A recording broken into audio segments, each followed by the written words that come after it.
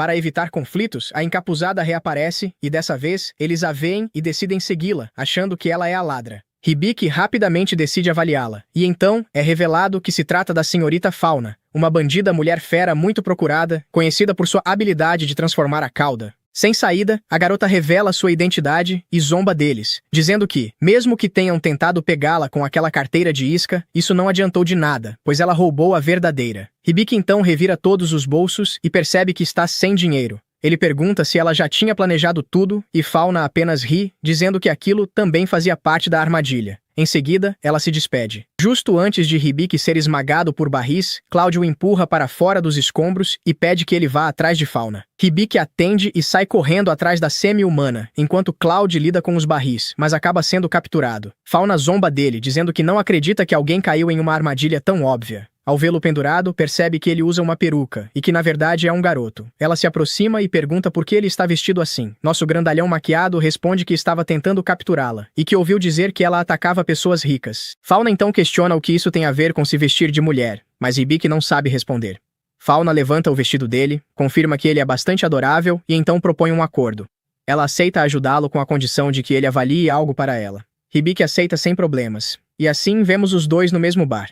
Fauna começa a mostrar vários objetos para testar o poder dele, descartando rapidamente as falsificações. Entre eles, aparece um bracelete de madeira. Hibiki o avalia e diz que é apenas um bracelete de madeira, mas que contém uma mensagem de alguém chamada Diana. Ao ouvir esse nome, Fauna se levanta ansiosa e pergunta o que diz, e Hibiki, confuso, cita a mensagem. Obrigada, irmã. Com isso, Fauna se emociona e revela que foi um presente de sua irmã mais nova, que deixou a mensagem no bracelete, algo que nenhum outro avaliador havia conseguido decifrar.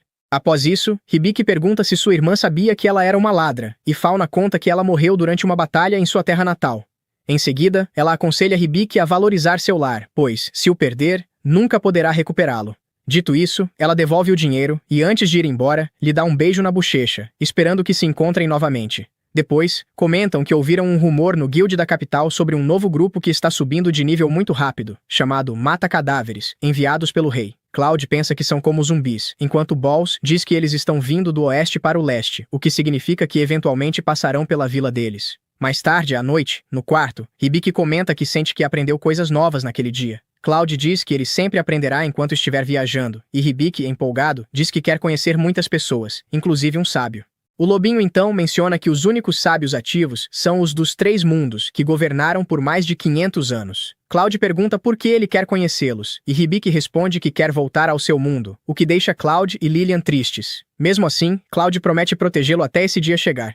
Enquanto isso, na floresta, as garotas continuam caminhando, esperando pelos espíritos. Emma diz que eles normalmente só respondem quando chamados, mas uma vez um espírito falou com ela primeiro, dizendo para ir para o leste, onde algo muito valioso havia caído. Curiosa, Iver pergunta onde foi isso, e a elfa responde que foi na floresta de Lowell. Ao ouvir isso, Iver fica pensativa e decide que aquilo não era um espírito. Despedindo-se de Emalia, ela diz que tem outras coisas para fazer e vai embora, pensando que aquela voz pode ser, na verdade, a alma de uma mulher. Já de dia, vemos Iver em uma árvore. Ela menciona que irá ajudar Cloud, pois ainda pensa que ele continua sem extremidades. Enquanto isso, vamos com os aventureiros. Cloud menciona a Hibiki seu interesse em conhecer os sábios e que, se for assim, deverão ir à cidade de Radinas, além de que o caminho mais curto passa por um morro do norte, um lugar perigoso cheio de monstros, mas ainda são muito fracos para passar por ali. Lilian termina de comer e se retira. Nisso entra Balls, e Veni conta sobre o problema com Lilian, ao que Balls pede que deixe isso em suas mãos. Assim vamos para fora, onde ele os ajudará a ganhar músculos em seu acampamento de treinamento. Balls e Cloud sugerem que vão embora, mas por outro lado precisam se preparar para a masmorra. Balls os motiva exibindo seus músculos, embora, claro, não deixará que Veni seja igual a ele, acendendo assim a chama da rivalidade entre eles. É assim que começam a treinar carregando pedras pesadas, quebrando nozes com os dedos e carregando uma pedra, mas com Ben amarrado a ela. Enquanto isso, Lilian os observa trabalhando muito duro e pergunta a Ben se ele faz isso para voltar para casa. Ele responde que isso não importa, já que continua sendo o mesmo de sempre, mas Lilian não consegue evitar ficar triste. E então Tenya também chega para vê-los treinar. Mais tarde, o treinamento continua, agora com Hibiki aprendendo a usar o arco. E embora não acerte o alvo, Cloud o parabeniza mesmo assim. Ao final disso, ambos os mestres o elogiam. Hibiki se sente mais forte, então verifica suas estatísticas, mas elas continuam iguais. Cloud se pergunta a razão de ele não conseguir a habilidade de arquearia, culpando Balls por focar apenas nos músculos, e assim começam a discutir. Mas nesse momento chega Hywel, trazida por Lilian, para que parem de maltratar Hibiki. Assim, eles vão para as águas termais. Cloud ri com Hibiki, mencionando que fazia tempo que não conseguia relaxar assim. Nesse momento, Hibiki se lembra da garota gato de antes, que disse que, se Cloud veio do mesmo lugar que ela, então deve ter um passado doloroso. Então ele pergunta a Cloud sobre seu lugar de origem. Ele responde que vem da capital do reino de Bastrônia, mas ela já foi destruída. Mesmo assim, isso aconteceu há muito tempo, e agora só se importa em estar com Hibiki. Após essa conversa, Lilian, sentada ao redor da fogueira, diz que gosta muito dele e não gostaria de se separar, mas ao mesmo tempo quer que ele faça o que desejar para sua felicidade, entregando-lhe uma xícara de chá como gesto de despedida. A certa distância, vemos Tanya chorando em silêncio ao ouvir a conversa. Mais tarde, vemos Emalia tomando banho. O vapor preenche o ambiente, criando um momento de aparente calma. Nesse instante, Stelia bate desesperadamente na porta para lhe entregar seu vestido. Nossa elfa, visivelmente irritada, reclama por não a deixarem em paz, nem mesmo em um momento assim. Por outro lado, na floresta, Hibiki garante que não há ninguém por perto. No entanto, Cloud distingue uma figura sentada nas proximidades. Por um instante a confunde com um monstro, e Iver, nervosa, tenta acalmar a situação dizendo que é alguém de boa índole. Mesmo assim, Hibiki, confuso, pensa que seu mapa mundi não mostrou a presença de ninguém naquela área, o que desperta sua desconfiança e decide avaliá-la. Iver se aproxima de Cloud com cautela e o elogia enquanto toca seu braço. Apresenta-se como Iver, uma aventureira de rank e que estava fugindo de um lobo loiro prateado. Vayne também se apresenta e pergunta sobre esse lobo, mas a jovem, evasiva, se retira sem dar mais explicações, deixando um clima de dúvida. Nesse momento, através do mapa mundi, Hibiki finalmente observa a localização do lobo loiro prateado. Assim, os aventureiros vão atrás dele e conseguem encurralá-lo. Cloud se pergunta por que ele entrou em um lugar fechado, mas então a voz pede a Hibiki que veja o mapa mundi, e quando o abre, percebe que está cercado por um monte de lobos. Cloud levanta o olhar e vê todos à sua frente, mas atrás dele aparece outro atacando Hibiki. Nosso jovem protagonista cai no chão com uma ferida profunda no ombro. Então vemos Ibel observando tudo isso. Ela menciona que teve a sensação de que uma parte da maldição se rompeu, mas não entende como. Porém, o que mais lhe importa é que eles se tornem comida. Cloud continua lutando contra os lobos, enquanto Lilian tenta salvar Hibiki com sua poção. No entanto, ele não para de sangrar. Benel indica a Lilian que use o feitiço de manutenção de estado para conter o sangramento, e Lilian o faz imediatamente. Nessa situação, Cloud se concentra em tirar Hibiki daquele lugar, mas não tem certeza se todos conseguirão fugir. Desesperado, diz a Lilian que leve o Sr. Hibiki à cidade para que Balls possa salvá-lo, enquanto ele irá conter os lobos. Lilian pergunta se depois ele irá com eles. Cloud não tem certeza, mas diz que sim para que ela vá logo. Lilian confia nele e invoca um golem em forma de leão para levar Hibiki. Nosso protagonista, ainda meio consciente, pede a Cloud que não faça isso. No entanto, o cavaleiro pede a Lilian que se apresse, prometendo que os protegerá custe o que custar. E assim, Lilian foge. Cloud permanece junto à matilha de lobos, percebendo que eles parecem ignorar Hibiki e Lilian, entendendo que todos vieram apenas por ele. É então que, ao olhar nos olhos do maior lobo, reconhece uma elfa chamada Anastasia. Voltando para Lilian e Hibiki, este último pede que ela pare, pois vê que outro lobo o seguiu, um lobo esmeralda prateado. Ele tenta capturá-los com cipós, mas rapidamente entram em uma caverna e Lilian sela a entrada. Do lado de fora, vemos mais lobos se aproximando. Eles enfiam seus cipós pelas bordas. Lilian faz o que pode para afastá-los, enquanto Hibiki vai ver o livro de medicina. Nele percebe que não só está com hemorragia, como também envenenado. Hibiki já suspeitava que fosse o veneno de Diaride, e imediatamente pede a cura superior, mas Sistir avisa que ele não tem nível de força suficiente e a cura demorará a ativar. Vayne incentiva Lilian a resistir com seu feitiço, enquanto Hibiki já não aguenta mais e exige que seu corpo se mova pelo bem de seus amigos. Nesse momento, a voz de suporte envia vários avisos, aumentando o nível de cada habilidade e adquirindo novas, como análise mágica, autogravação, invocação de besta sagrada e o bastão do deus da medicina. Além disso, agora já pode usar a cura superior, então Hibiki procede a se curar. A voz de suporte recomenda que nosso protagonista use imediatamente a invocação da besta sagrada. Sem saber o que acontecerá, Hibiki decide fazê-lo. Diante deles, aparece a besta sagrada do raio ferratiano, responsável pelo julgamento e serva da grande deusa da magia. Apenas com sua presença, a imponente besta elimina todos os lobos próximos com um único ataque. Hibiki, ainda confuso, pergunta se aquilo é Vayne. O tigre gigante responde que sim, revelando que graças a ele recuperou temporariamente seu verdadeiro poder. Empolgado, Vayne pede que ele vá com Cloud para enfrentar o lobo gigante. No entanto, Vayne diz que não pode, pois rapidamente volta à sua forma pequena, deixando claro que seu tempo acabou. Hibiki, um pouco triste, entende que levará tempo para que a invocação da besta sagrada volte a funcionar. Sem muitas opções, decide que terão que enfrentá-lo por conta própria. Vayne, seriamente, avisa que não tem nenhuma chance, já que se trata de um lobo diamante prateado. Pensando no bem-estar de Cloud, Vayne diz que não quer perdê-lo, pois é um amigo muito precioso e deseja protegê-lo a todo custo. Nesse momento, recebe uma mensagem de Siste, que recomenda usar o bastão do deus da medicina. Ao ouvir isso, Ben se surpreende. A voz explica que se trata de um poder de nível duplo S, capaz de curar completamente todas as formas de vida dentro de um certo raio. Sem deixar a voz de suporte terminar de explicar, Hibiki ativa esse poder. Ao fazê-lo, uma planta surge diante deles, crescendo rapidamente até formar um arco para Hibiki. Mas não é um arco comum, e sim um dotado de tiro espiritual. Sem pensar muito, ele dispara uma flecha sem saber exatamente para onde vai. Ainda assim, confiando no poder recém-adquirido, decide voltar para Cloud. Por outro lado, os deuses observam a situação e conversam entre si. Eles mencionam que emprestaram seu poder ao protagonista, mas que o bom uso desse poder dependerá apenas dele. Sim, agora o pobre Hibiki depende de sua pontaria, que não é das melhores. Todos correm em um dos golems leão de Lilian, mas enquanto seguem em direção a Cloud, a varredura de Hibiki detecta 3 grupos diferentes de lobos vindo em sua direção pelos 3 lados. Eles não podem se dar ao luxo de sofrer atrasos se quiserem salvar a vida de Cloud, mas se deixarem esses lobos para trás e seguirem em frente, eles acabarão sendo cercados por trás. Então Hibiki sugere que eliminem todos os lobos de uma vez. Primeiro, ele mira nos lobos à frente, mas apesar do arco lhe dar um enorme aumento de precisão, ainda é extremamente difícil mirar quando ele mal consegue enxergar o caminho adiante. Felizmente, Sapo encontra uma solução e diz para Hibiki usar a habilidade Expert Eye junto com o arco. E quando Hibiki faz isso, é praticamente como ganhar um hack de mira automática. Então, desde que ele identifique claramente o alvo que quer atingir, suas flechas nunca errarão. Conforme dispara, cada flecha acerta exatamente a cabeça dos lobos, e ele fica honestamente um pouco assustado com o quão eficiente aquilo é para matar, mas não há tempo para se preocupar com isso agora. Ainda restam 2 grupos de lobos vindo pelos lados. Então Vayne diz para Lilian usar sua magia para eliminá-los, e ela obedece, usando um poderoso feitiço de corte de vento para destruir o primeiro grupo de lobos, e um feitiço de madeira para empalar o segundo grupo de lobos, um após o outro. Agora todos os lobos foram eliminados, então nada mais impede eles de chegarem até Cloud. Porém, Hibiki fica sinceramente surpreso que simples lobos fossem inteligentes o bastante para criar um ataque em pinça como aquele. Ben explica que os próprios lobos não criaram a estratégia, foi obra do lobo prateado de diamante que os lidera. Hibiki pergunta se isso significa que o lobo de diamante é o responsável por tudo isso, mas Vayne não tem tanta certeza, porque suspeita que a mulher que encontraram antes seja de alguma forma a verdadeira culpada. Afinal, eles nunca teriam ido tão fundo na floresta e caído naquela armadilha se ela não os tivesse guiado até ali. E por alguma razão, Vayne sente que já viu o rosto dela em algum lugar antes. Enquanto isso, Ivile observa a batalha de Cloud com um sorriso no rosto, esperando que ele sofra cada vez mais para poder corromper ainda mais a alma que deseja. Cloud está lutando sem parar há vários minutos, e embora tenha conseguido derrotar a maioria dos lobos, ele já está gravemente ferido, e o lobo de diamante continua sendo uma enorme ameaça para ele. Ao olhar para o lobo, Cloud é lembrado de Anastasia, e consegue perceber que ela está ali em algum lugar. Então ele pergunta por que ela está fazendo aquilo com ele, mas o lobo apenas uiva e avança contra Cloud. Cloud faz o máximo para se defender, mas já é tarde demais porque o lobo desvia de seu golpe e arranca um pedaço do abdômen de Cloud, fazendo-o cuspir sangue e cair no chão. O lobo está prestes a finalizar Cloud, mas naquele instante, Hibiki dispara uma flecha diretamente em sua cabeça. Porém, para sua surpresa, o lobo bloqueia o disparo com facilidade, mesmo estando perfeitamente mirado. Hibiki não entende como o tiro falhou, mas Vayne explica que os lobos de diamante possuem uma habilidade inata chamada escudo adamantino. E embora a mira de Hibiki seja perfeita agora, o poder de seus disparos ainda é limitado, então ele não conseguirá atravessar o escudo. Sabendo que Hibiki não é uma ameaça real, o lobo ignora todos os disparos seguintes e volta sua atenção para Cloud para terminá-lo. Hibiki e os outros não podem fazer nada porque estão longe demais para impedir fisicamente o lobo, mas felizmente, em desespero, Hibiki ativa acidentalmente a função de invocação de seu contrato com Cloud, permitindo que o invoque para o seu lado. Cloud está seguro por enquanto, mas ainda gravemente ferido e sangrando muito, então Hibiki se prepara para tratá-lo imediatamente, e para garantir que o lobo não interfira, Lilian usa todo o seu poder para erguer uma cortina de vento. Isso impede o lobo de avançar, mas ele muda de de tática imediatamente e começa a lançar pedras contra a barreira tentando atravessá-la. Lilian consegue segurá-lo por enquanto, mas não vai durar muito, então Hibiki precisa se apressar para curar Cloud. Ele pede ao sistema para analisar a condição de Cloud e, para sua surpresa, descobre que Cloud também foi afetado pelo Deer of Poison, então começa retirando o veneno de seu corpo. Enquanto faz isso, começa a se perguntar como o lobo conseguiu envenenar Cloud, já que naturalmente ele não produz o Deer of Poison. Então examina o corpo do lobo através do vento e descobre que o próprio lobo está infectado pelo Deer of Poison, razão pela qual seus ataques espalham o veneno para os outros. E outra coisa que Hibiki percebe é que o lobo aparentemente serve uma mulher chamada Anastasia. Ele sente que já ouviu esse nome antes, mas não consegue lembrar até finalmente perceber que Anastasia era a mulher da história de Cloud que o traiu. Por enquanto, Hibiki precisa cuidar da condição de Cloud, então tenta usar Perfect Heal, mas recebe uma mensagem de erro dizendo que não pode usar o feitiço porque não possui MP suficiente. Todo o MP que Hibiki usa para lançar seus feitiços vem de Lilian, mas como ela está gastando enormes quantidades de MP para manter a barreira ativa, deve estar prestes a esgotar suas reservas. Assim, Hibiki decide usar um feitiço de cura comum em Cloud para ao menos ajudá-lo a sobreviver aos ferimentos fatais. Quando termina, os ferimentos de Cloud foram curados, mas ele ainda não acordou. E para piorar, Lilian ficou completamente sem MP. Então a cortina de vento desaparece e o lobo se prepara para atacar novamente. Hibiki puxa seu arco e mira no lobo, sabendo muito bem que suas flechas não causarão dano real, mas ele não tem muitas outras opções. O lobo avança contra Hibiki e, como esperado, a flecha rebate em seu escudo, mas justamente quando o lobo está prestes a rasgá-lo, Cloud se levanta e interrompe o ataque com o punho. A força de Cloud não é suficiente para superar o lobo, mas Sapo ativa a habilidade Enlightened Mode para Hibiki, permitindo que ele acesse o potencial oculto de Cloud, essencialmente desfazendo a maldição por completo e restaurando toda a sua força. Com seu poder recuperado, Cloud lança o lobo vários metros para trás com um único soco, e então pede para Hibiki esperar ali enquanto ele termina de vez com aquele lobo. Hibiki pergunta como ele pretende fazer isso sem sua arma, mas Cloud simplesmente abre a mão e materializa sua verdadeira arma espiritual. Em seguida, ele salta para o ar e ativa uma de suas habilidades especiais, Pointing Gravity. Essa habilidade basicamente prende o alvo e garante que, não importa o quanto tente desviar ou escapar, sua lança ainda irá acertá-lo. E assim que o lobo fica preso, Cloud lança sua lança, eviscerando o lobo junto com metade do penhasco. Quando a poeira finalmente baixa, tudo o que resta é a cabeça do lobo. E ao avaliá-la, Hibiki descobre que o fragmento de alma corrompido de Anastasia, que estava preso ao lobo, foi libertado. Isso faz parecer que Anastasia era quem estava sendo controlada em vez do contrário. Então Hibiki fica bastante confuso. Nesse instante, ele ouve uma voz atrás dele agradecendo por tê-la libertado, porque agora ela não será mais forçada a cometer atos malignos contra sua vontade. Ela também se desculpa por tudo o que fez a Cloud e por todo o sofrimento que causou a ele, mas agora ele finalmente poderá viver em paz e, após dizer isso, desaparece. Um momento depois, Cloud vai até Hibiki para ver se ele está bem, e Hibiki diz que está, mas o mais importante é perguntar se isso significa que a maldição de Cloud finalmente foi removida. Cloud confirma que não sente mais os efeitos da maldição, mas não acredita que isso vá durar muito tempo. E exatamente como ele suspeitava, um momento depois Hibiki recebe uma mensagem dizendo que a duração do Enlightened Mode chegou ao fim, então o poder de Cloud volta a ser restringido. Cloud então diz a Hibiki que há algo que deseja contar, e explica toda a história do que aconteceu entre ele e Anastasia, e como ela o traiu para se juntar àqueles que colocaram a maldição nele. Mas isso não significa que podem se livrar da maldição derrotando a Anastasia, porque ela não foi quem colocou a maldição pessoalmente em Cloud, e ele sabe com certeza que ela já está morta porque ele mesmo a matou com suas próprias mãos. Porém, como Anastasia tinha a habilidade de controlar monstros usando fragmentos de sua alma, então isso significa que os fragmentos sobreviveram. Ele pede desculpas a Hibiki por todos os problemas que causou, mas Hibiki diz que ele não tem nada pelo que se desculpar porque nada disso foi culpa dele. Porém, enquanto ainda falava, Hibiki acaba desmaiando devido ao esforço que usar seus poderes causou em seu corpo mais cedo. Algum tempo depois, Hibiki e os outros finalmente voltam para casa. Enquanto tiravam um cochilo, Sapo anuncia que o nível de Hibiki subiu do 12 para o 25. E quando Hibiki acorda, descobre que dormiu por bastante tempo, porque usar o Enlightened Mode realmente cobrou um preço enorme de seu corpo. Então precisará ter muito mais cuidado na próxima vez que planejar usar essa habilidade. Enquanto isso, no Reino dos Elfos, Emalia está participando da festa real quando encontra o rei, e ele fica muito feliz em vê-la já que não esperava que ela retornasse para um evento como aquele. Ela explica que seu pai a chamou de volta ao país, por isso está ali, e falando nele, está louca para dar uma bronca nele por tê-la enganado para voltar apenas para uma festa idiota. Pouco depois, o príncipe também vai cumprimentar Emalia, mas ela não o reconhece de jeito nenhum, então pergunta se eles já se encontraram antes. O príncipe não se surpreende com isso, já que da última vez que ela o viu, ele tinha apenas 10 anos. Então ele se apresenta e explica que seu nome é Vertelis e que ele é o príncipe. Agora, Emalia se lembra dele e diz que é bom vê-lo novamente. Mas então, Vertelis segura sua mão e começa a falar sobre o quão bonita ela é, tentando conquistá-la. Porém, Emalia é pelo menos 40 anos mais velha do que ele. Então, do ponto de vista dela, isso é extremamente desconfortável. Depois de um tempo, o rei chama a atenção de todos na festa e anuncia que o motivo daquela reunião era celebrar as duas grandes esperanças do reino, Vertilis e Melancoros. Ele explica que, embora ambos tenham apenas 15 anos, foram abençoados com os maiores cargos imagináveis, o de herói e o de sábio. E isso é uma notícia maravilhosa para o país, já que o papel do herói é derrotar o rei demônio. Verdelos e Melancoros partirão para iniciar sua jornada, mas não poderão fazer isso sozinhos. Por isso um grupo de aventureiros foi montado para acompanhá-los. Emalia fica completamente pega de surpresa com todas essas informações porque não fazia ideia de nada disso. E conforme o discurso continua, é anunciado que o primeiro membro do grupo será Doguire, o melhor guerreiro do país, e que o segundo membro será Emalia. Todos no salão olham para Emalia com admiração por ela ter se voluntariado para entrar no grupo do herói. Mas esse é justamente o problema. Emalia não se voluntariou para essa porcaria. Para piorar ainda mais, Vertilis anuncia diante de todos que depois de derrotar o rei demônio, pretende voltar e pedir Emalia em casamento, o que é quase tão ruim quanto. Agora não existe mais maneira dela recusar a missão depois que tudo já foi anunciado publicamente. Então, Emalia foge antes que a chamem ao palco. Enquanto isso, de volta à estalagem, Hibiki e os outros acabaram de retornar do jantar e estão completamente cheios porque Tanya preparou um banquete para celebrar a recuperação de Hibiki. Agora que todos já comeram, Hibiki chama a atenção de todos e diz que afinal quer ir para Terra Dina, porque precisa encontrar uma forma de voltar para seu mundo original. Afinal, sua família e amigos estão lá. Mas isso não significa que ele queira deixar Lilian e Cloud para trás. O tempo que passou com eles é muito precioso para ele, então diz que quer encontrar uma maneira de levá-los para seu mundo também. Lilian fica muito feliz em ouvi-lo dizer isso, porque significa que poderá continuar ao lado dele. E Cloud pergunta como ele pretende fazer algo assim, mas Hibiki não faz ideia. Ele ainda nem descobriu como voltar sozinho para casa, muito menos levar outras pessoas, mas Cloud tem certeza de que eventualmente ele encontrará uma solução. Benny lembra Hibiki que ele precisará atravessar a Dungeon do Norte se quiser chegar a Pteridinas, mas Hibiki já sabe disso, e é justamente por isso que precisará da ajuda de todos para conseguir, e todos ficam mais do que felizes em apoiá-lo. Quanto a Emalia, ela está correndo para trocar de roupa e sair do reino dos elfos o mais rápido possível antes que seja forçada a entrar no grupo do herói. Esse foi o fim do episódio 7. Comente a palavra herói para provar que chegou até aqui.